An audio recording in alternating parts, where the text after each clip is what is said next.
What we have at Wadswick Green is a wonderful 25-acre site. It's surrounded on three sides by glorious Wiltshire countryside and on the west side by a heavy band of trees, old ancient forest.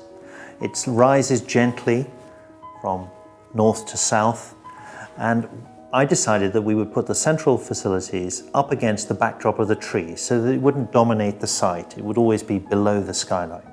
And that we would then create a series of courtyards which would rotate as they went around the site, each capturing a unique part of the views, so that every courtyard would have its own special quality of view rather than architecture or colour or those sorts of things. So we have these courtyards, each of which is about 45 to 50 apartments, around a central courtyard and surrounded by natural landscape.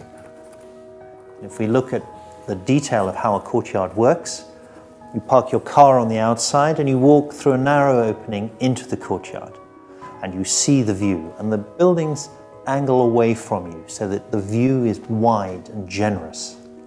And you walk along footpaths into the entrance of your staircase, which you share with 3 to 5 other people. And then I decided that I would design the apartments first and the building second. And very often it's the other way around, for purely commercial reasons. So I looked at 2 apartments per floor, a central staircase with a lift, 2 front doors opposite one another, very simple, uncomplicated. And you would enter the flat and you would go straight through past 2 bedrooms with en-suites into the very large living room, dining room, kitchen. And this is a room as big as anything you would have had in your old house. This is 16 by 32 feet with 9-foot ceilings, with a balcony overlooking the courtyard and a picture window looking out to the countryside on the other side. And that through room means that as the courtyards rotate in angle, the sun always shines somewhere into that room. So if the sun is shining, it will shine into this room. So now we have a plan which has a sort of ziggurat effect to it, because the plan comes from the perfect flat rather than the cheapest building. And I use that to create incident and an opportunity. So these nooks that the buildings create give each apartment a balcony, and a balcony that is not overlooked by any other balcony except from the other side. You do not see the people who share the balconies on your side. And you can sit there in the evening and watch the sun go down and look out across the countryside, feeling that you're on your own. And the architecture, where does the architecture come from? Well, I used this building, which is a house by Louis Kahn, built in the 60s in America. And for me, this is almost the perfect house in the countryside.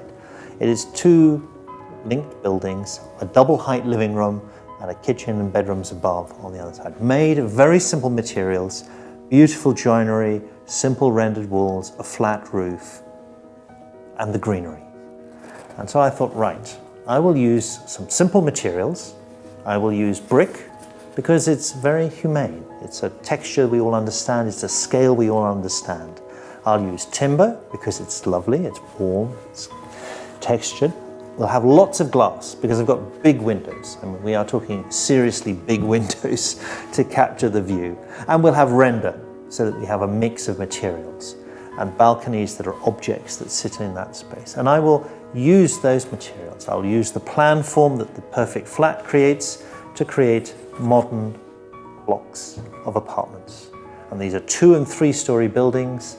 They are quite clearly modern. They don't pretend to be in any way romantically traditional, but they're made of things that people are very familiar with. So it's both familiar and modern. And that, for me, is optimistic.